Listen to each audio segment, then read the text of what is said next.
सभी को नमस्कार। मैं राजकुमार विश्वकर्मा। आज हमारी एक छोटी सी चर्चा जिसको करना शायद इसलिए उचित मैं समझ रहा हूँ क्योंकि आज का जो एजुकेशन सिस्टम है उस एजुकेशन सिस्टम को जब देखा जाता है तो हमारा सिस्टम जो है तो कहीं ना कहीं पर सिस्टम से बल्कि बाहर हो चुका है।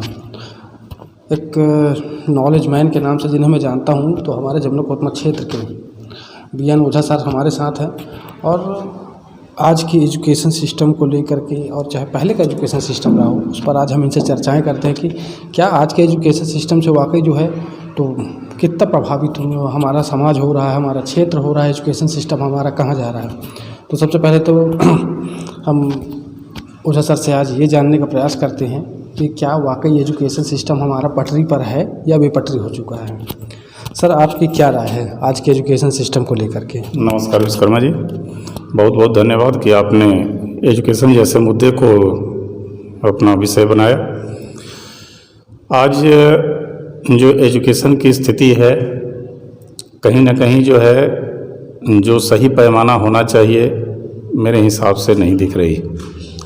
स्पेशली अभी जो 2 वर्ष ये कोरोना के बीते हैं इसके तरफ जो है मैं सबसे पहले आपका ध्यान लाना चाहूँगा। वो तमाम विसंगतियाँ जैसे मोबाइल बच्चों से दूर रखना है, मोबाइल बच्चे अधिक देर तक न देखें। शायद हम लोग विवश हुए और कोई उपाय नहीं था कि मोबाइल से पढ़ने के लिए भी बच्चों को बाध्य किया गया या वही रास्ता अपनाया गया। आज पूर्ण रूप से 100% स्कूल खुल चुके हैं। वो कोरोना के समय समाप्त हो चुके हैं। आज जब मैं बच्चों को देख रहा हूँ तो बच्चों की जो घर की पढ़ाई है वह पढ़ाई जो है कहीं दूर दूर तक संतोषजनक नहीं। हमने चाहे उसको मोबाइल पर पढ़ाया हो, वीडियो के माध्यम से पढ़ाया हो, घर में परीक्षा लिया हो, उन सारी चीज़ों का केवल एक पैमाना मुझे ऐसा लगता है कि बच्चे केवल अगली क्लास में प्रमोट होकर के रह गए। इवन बच्चों की जो इसके पूर्व की पढ़ाई थी वो भी उससे बच्चे दूर हो गए हैं, भूल गए। मेरा अपना मानना है कि जब विद्यालय में बच्चे आते हैं तो पढ़ाने का जो सिस्टम होता है, विद्यालय वो जगह होती है जहाँ पर एक वातावरण तैयार होता है और जब वो वातावरण तैयार होता है तो बच्चा एक दूसरे बच्चे को देख करके सीखता है। अगर टीचर किसी बात को, किसी टॉपिक को रखते हैं तो वह बच्चा जो है एक उसको याद करके बताता है और उसका सुन करके दूसरे याद करते हैं। कोरोना काल में शायद ये सब चीज़ें नहीं मिली। विद्यालय में जब बच्चे घर से निकलने को होते हैं तब उनका माइंड सेट होता है कि हम स्कूल जा रहे हैं और स्कूल जा रहे हैं मतलब हमको पढ़ना है, हमारा बस्ता कहाँ है, कॉपी कहाँ है, किताब कहाँ है, टीचर क्या पूछेंगे, तमाम बातें जो है उनके जहन में आती है। जाते समय फिर जो है हम स्कूल से आए हैं तो क्या लेकर के आए हैं, क्या करना है, तो घर से लेकर के स्कूल तक बच्चे जो है इंगेज रहते हैं। आज ये 2 वर्ष की जो खाई है, जो 2 वर्ष का गैप है बच्चों के अंदर, अगर इसको पूरा नहीं किया गया तो एक जनरेशन गैप होगा एजुकेशन के क्षेत्र में। इसलिए इसको जो है पूरा करना हमारी वरीयता होगी। और अभी जैसे विद्यालय खुले, कितना सिलेबस हमने ऑनलाइन कंप्लीट किया मुझे नहीं समझ में आता। कितना सिलेबस जो है बच्चों को समझ में आया, हमें 1 महीने का मौका भी पूरा नहीं मिला और फिर जो है वार्षिक परीक्षाएं शुरू हो गई। वार्षिक परीक्षाओं में बच्चे क्या परीक्षा देंगे समझ में ज़रूर आता है। मुझे ऐसा लगता है कि जो आगे अप्रैल महीना है, मई महीना है, जून महीना है, माना भीषण गर्मी पड़ती है लेकिन मैंने देखा है कई हमारे देश के प्रांतों में जहाँ पर गर्मी की छुट्टियाँ 1 महीने या 1 महीने से भी कम हुआ करती। हमारा विद्यालय, कोई भी विद्यालय हो, अगर जो है हम जहाँ पर बच्चों के धूप की बात करते हैं उसको और जो है हम पहले कर लें, लेकिन अगर 2 घंटे भी हम प्रतिदिन बच्चों को पढ़ाते हैं, 3 घंटे भी प्रतिदिन पढ़ाते हैं तो हो सकता है कि इस 3 महीने में हम बहुत कुछ उसको कवर कर सकते हैं। लेकिन अगर इस समय को हम छोड़ देंगे, फिर 2 महीने जो है गर्मी की छुट्टियां हो जाएगी, फिर बच्चे सिलेबस में आएंगे। मुझे नहीं लगता कि अभी सिलेबस की ज़रूरत बच्चों को है। अभी बच्चों के अंदर जो बच्चा कल पहली क्लास में था और एकाएक आज तीसरी क्लास में, 2 क्लास का उसको कोई ज्ञान नहीं। बिना बुक के इस 2 वर्ष के जो अज्ञानता है, उसका जो सिलेबस कवर नहीं हुआ है, उसकी जानकारी नहीं है, उसके लिए अगर हम प्रयास करें, उसे अगर गणित का क्षेत्र हम मानते हैं तो उसे जो है काउंटिंग आती है कि नहीं, टेबल आते हैं कि नहीं, एडिशन सब्सट्रैक्शन आता है कि नहीं, इन सारी चीज़ों को हमें अभी जो है पूरा करना होगा। हिंदी इंग्लिश लैंग्वेज के क्षेत्र में अगर हम देखने का प्रयास करते हैं तो हमको ये जानने की ज़रूरत पड़ेगी कि बच्चे को अल्फ़ाबेट्स आते हैं कि नहीं, मात्रा आता है कि नहीं, बुक रीडिंग आती है कि नहीं, बेसिक ग्रामर का नॉलेज है कि नहीं, इन सब को देना हमारी प्राथमिकता होनी चाहिए और तभी जो है इस कमी को हम पूरा कर सकेंगे। दूसरी बात जो ज्ञान और शिक्षा के क्षेत्र में है, मेरा अपना मानना है, हमारे यहाँ एक सिस्टम भी है जिसको हम कहते हैं लर्न बाय फन।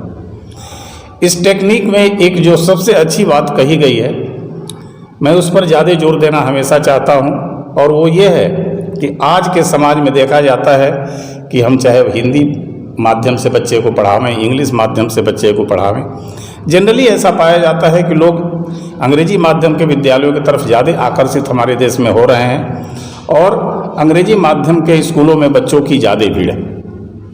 लेकिन एक बात जब गौर करें, हम जब सब्जी के मार्केट में, किराना के मार्केट में, दुकानों पर अपने बच्चे को अगर भेजते हैं और उस समय जो है जा कर के बच्चे को अगर हमने कहा कि भाई 15 रुपये किलो है और 50 ग्राम ये सामान लेकर के आओ, बच्चा तय नहीं कर पाता कि 15 रुपये किलो तो 50 ग्राम की कीमत क्या होगी, 100 ग्राम की कीमत क्या होगी। लेकिन अगर देखा जाए तो बहुत अच्छा उसने ट्रिगोनोमेट्री पढ़ लिया है, ज्योमेट्री पढ़ लिया है, अलजेब्रा पढ़ लिया है और तमाम उसके पास ज्ञान है, बेसिक ज्ञान जिसकी ज़रूरत हमारे जीवन में है, उससे तो शायद वो बच्चा बहुत दूर है। और अगर हजारों लाखों रुपये खर्च करके बच्चा जो है 50 ग्राम कोई किराना सामान, आधा किलो 1 किलो जो है सब्जी का रेट नहीं निकाल पाया तो हमारा सारा पैसा व्यर्थ है। इसलिए जो बेसिक ज्ञान है उसको देने की ज़रूरत है। आज अभी जो है वर्तमान के जो हालात हैं, अभी आपको भी पता है कि जो स्कूल कॉलेजेस वगैरह जो भी थे, तो इन 2 सालों में एक चीज़ और देखने को मिली कि जिसमें देखा गया कि घर बैठे जो है तो बच्चे एग्ज़ाम दे रहे थे। तो इससे बेसिक नॉलेज का क्या होगा? क्या वाकई में जो है तो हम आगे की ओर जाएंगे या फिर बैक हो रहे हैं हम? मैं स्वयं भी इस बात को नहीं समझ रहा हूँ, चूँकि एक शासन के आदेश थे, घर घर से एग्ज़ाम ले लेना, घर घर कॉपी दे देना, कॉपी कलेक्ट कर लेना, रिजल्ट बना देना।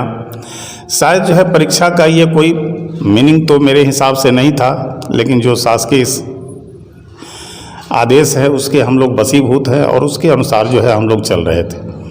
कल वही बच्चा जब स्कूल में होता है, नियमित क्लासों में होता है, परीक्षा में बैठता है, नकल करते पकड़ा जाता है, उसको रोक लिया जाता है, बैठा दिया जाता है, फेल होता है। जब घर में ही कॉपी पेपर दे दिए तो अब कहाँ परीक्षा का मायने मिलता है, उसका कोई मायने समझ में नहीं आता। और अभी जो एजुकेशन का जो लेवल जिस ओर जा रहा है, आपको भी पता है कि आज कहीं ना कहीं पर सरकारी स्कूलों की व्यवस्थाएं भी आप देख रहे हैं, प्राइवेट स्कूलों की भी व्यवस्थाएं आप देख रहे हैं कि एक तरफ फीस की सिर्फ वृद्धि हो रही होती है और एक तरफ जो गवर्नमेंट का एजुकेशन सिस्टम है वो कहीं ना कहीं पर बहुत ढीला ढाला पड़ा होता है। इसके बारे में आपकी क्या राय है? ऐसा क्यों? अगर कायदे से देखा जाए तो एक समय जब हम लोग पढ़ रहे थे, सरकारी स्कूलों में हम लोगों ने शिक्षा पाई, शिक्षक बड़े डिवोटी होते थे, बच्चों के प्रति एक लगाव था। आज बच्चों का लगाव दोनों तरफ से टूटा है। शिक्षक का मोह भंग जो बच्चों में होना चाहिए वो हुआ नहीं है। आज वो लगाव बच्चों के साथ भी वो दिक्कतें आई और अनुशासन जो है उसमें टूट गया, जिसका परिणाम हुआ कि सरकारी स्कूलों में बच्चों की संख्या कम हो गई, प्राइवेट स्कूलों की तरफ एक विश्वास बढ़ा। लेकिन आज भी जो है जो बेहतर टीचिंग के लिए स्टाफ चाहिए, मुझे अभी भी जो है उसकी कमी प्राइवेट और शासकीय दोनों स्कूलों में लगती है। मैं ऐसा महसूस करता हूं कि जो बेहतर क्वालिफाइड लोग हैं वो एजुकेशन में बहुत कम आना पसंद कर रहे हैं और इसका प्रभाव निश्चित रूप से बच्चों पर और समाज पर और भविष्य पर तो पड़ेगा। गवर्नमेंट की इस एजुकेशन सिस्टम को आप कितने वर्षों से देख रहे हैं, उसका क्या अनुभव रहा और अभी जो एजुकेशन सिस्टम चल रहा है, क्योंकि गवर्नमेंट के तो दस्तावेज बहुत सारे सामने आते हैं, कभी कुछ हो जा रहा है कभी कुछ हो जा रहा है। इसमें अगर कहीं कमियां हैं तो आप किसे दोषी मानते हैं, गवर्नमेंट में बैठे उन मिनिस्टर्स को, या फिर हम लोगों का चुप रहना, या फिर समाज में रहने वाला पढ़ा लिखा वो शिक्षित नौजवान? गवर्नमेंट स्कूल के संबंध में कोई डिस्कस करना मुझे लगता है कि कहीं न कहीं जो है राजनीतिक परिवेश में अपने को ढकेलना हो जाएगा। लेकिन एक बात मैं ज़रूर कहना चाहता हूँ कि एजुकेशन सिस्टम जो है हर स्टेट का थोड़ा बहुत अलग अलग है। आज अगर उसको हम गौर करें, एक एजुकेशन मिनिस्टर दिल्ली में बैठा, दिल्ली स्टेट का एजुकेशन मिनिस्टर, उसने गवर्नमेंट स्कूलों को वो रूप दिया जिस रूप को शायद आज सबको एडॉप्ट करने की ज़रूरत आ पड़ी है।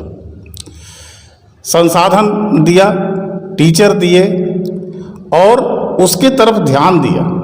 स्वयं जो है बहुत कम ही ऐसे शिक्षा मंत्री होंगे जो विद्यालयों में जा करके और पढ़ाई क्या हो रही है उसको देखने का प्रयास करें।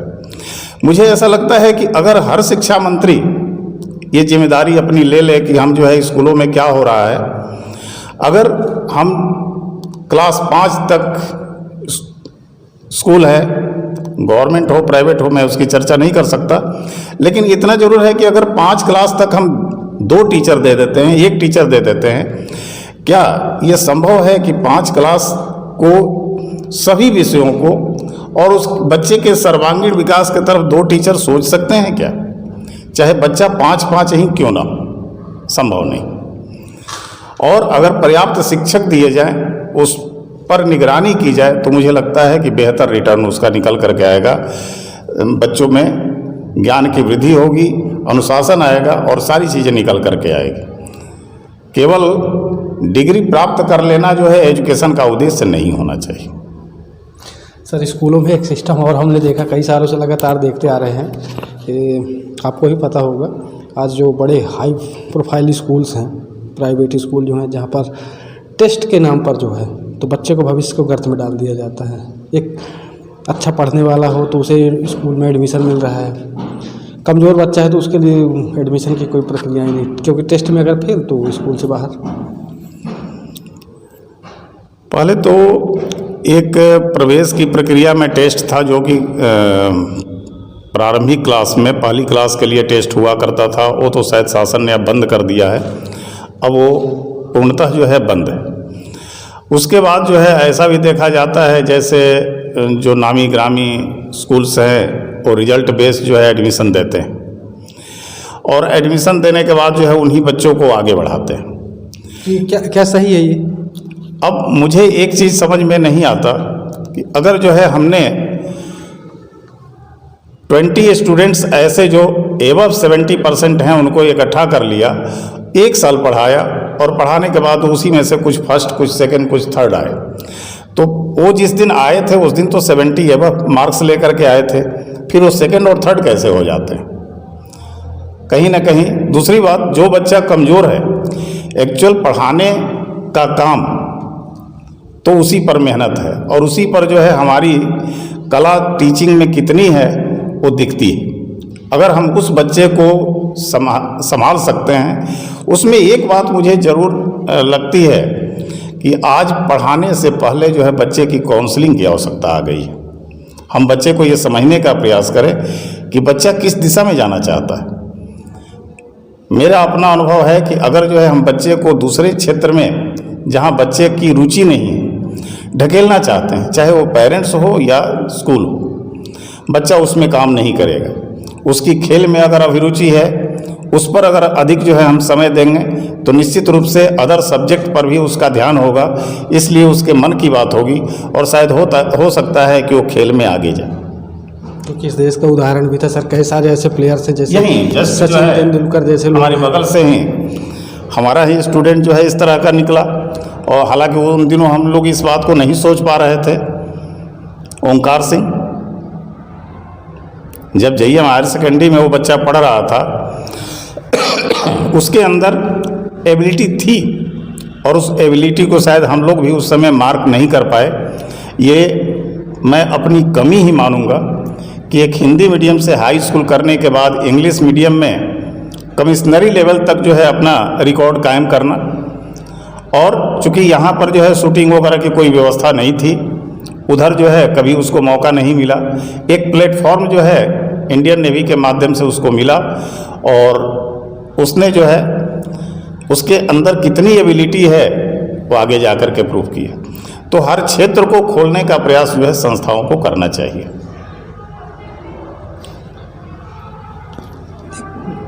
अगर एक चीज़ और भी आज देखने को मिल रही है कि घर से जो है तो बच्चों को पेरेंट्स सिर्फ स्कूल इसलिए भेज दे रहे हैं कि ताकि घर में परेशानी न उठाना पड़े।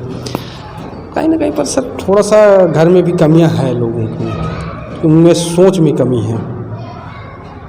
बिल्कुल आपकी बात से सहमत हूँ।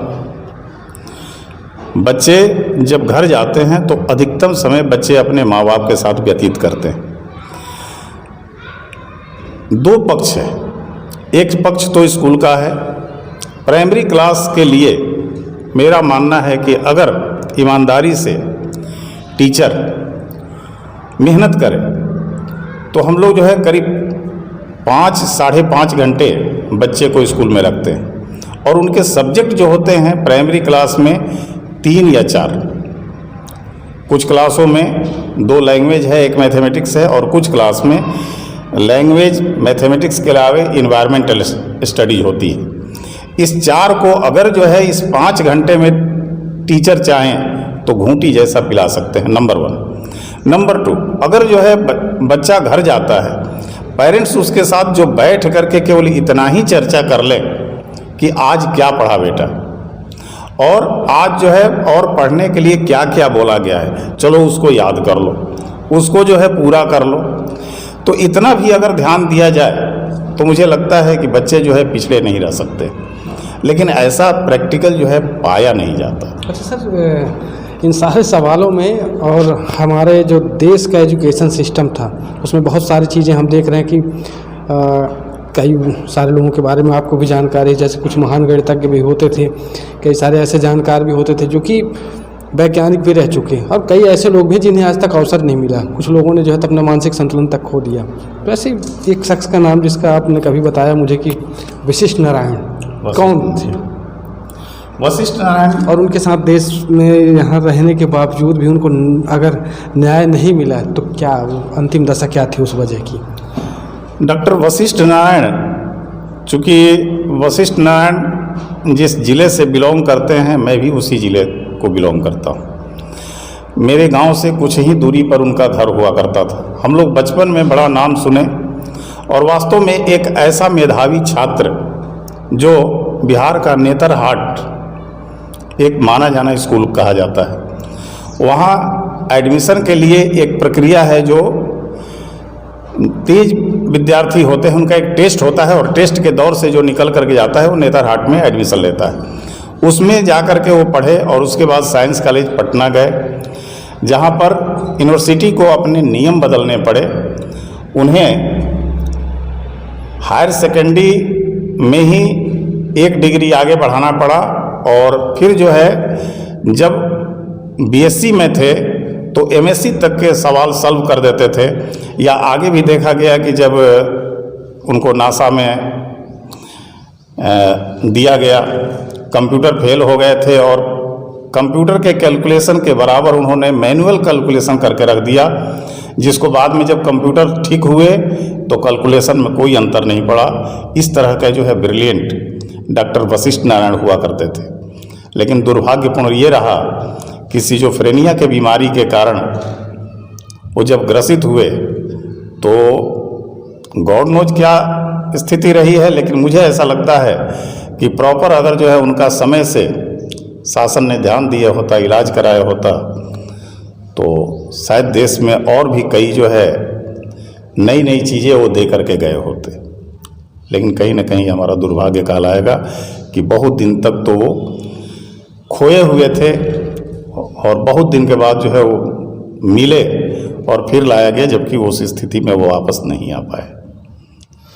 एजुकेशन सिस्टम में सर एक कमी और देखी जा रही है यहाँ पर कि हमारे ही देश में पढ़ने वाले छात्र और आज हमारे ही देश से बाहर जाने को मजबूर होते हैं। क्या उसका ऐसा क्या सिस्टम है कि जिस वजह से हमारे यहाँ की फ़ीस की बात करें या फिर चाहे अदर कंट्रीज़ में जो है, क्या ऐसा क्या सिस्टम है बीच का जो हमारे समझ से बाहर है? क्यों आखिर बच्चे बाहर जाना चाह रहे हैं? अभी खास करके ये रसिया और यूक्रेनिया का जो युद्ध चला, और इसमें हम लोग तो जानते भी नहीं थे कि हमारे कोतमा क्षेत्र से, अनूपपुर क्षेत्र से, शहडोल से बच्चे बाहर मेडिकल पढ़ने गए। जब इन चीज़ों को देखा गया तो एक चीज़ समझ में आई कि शायद जो है ये वो फैमिली है जो काफ़ी समृद्ध नहीं है, लेकिन मन में एक उत्साह है कि हमारा बच्चा भी डॉक्टर होता, और इस ख्वाब को सजोए हुए वो अपने बच्चे को विदेश में पढ़ने के लिए भेजे। इसलिए कि जिस डिग्री के लिए उन्होंने वहाँ पर भेजा, उसी डिग्री के लिए प्राइवेट में यहाँ पर उसके 4 गुने फीस लगती है। यानी कि अगर वहाँ 25 लाख है तो यहाँ हमारे यहाँ 1 करोड़ है। 1 करोड़ के करीब, और उसके चलते जो है वो बच्चे आज विदेश में।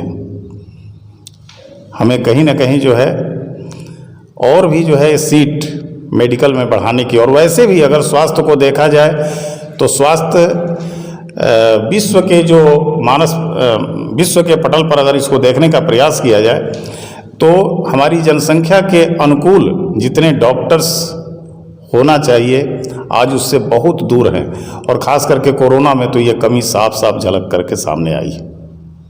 उसके बावजूद भी गवर्नमेंट को कोई फ़र्क नहीं पड़ा, और जो सिस्टम है वो लगातार तो चल ही रहा है। तो ऐसी कुछ चर्चाएं जो हमारी एजुकेशन को लेकर के थी आज, और इस एजुकेशन के सिस्टम को लेकर के, क्योंकि कहीं ना कहीं पर एजुकेशन का जो सिस्टम है आज हमारे सामने है, और दुर्भाग्य इस बात का है कि जिन किसी स्कूलों में अगर हम जाते हैं, खास करके गवर्नमेंट की बात कर रहा हूँ मैं, गवर्नमेंट के वो स्कूल प्राइमरी हो चाहे मिडिल हो, आप देखिए कि एक स्कूल को चलाने वाले 2 शिक्षक होते हैं, और 2 शिक्षकों में से जो है तो एक अतिथि शिक्षक होते हैं और दूसरे डायरेक्टली जो है तो वहाँ पर गवर्नमेंट एम्प्लॉई के रूप में जाने जाते हैं।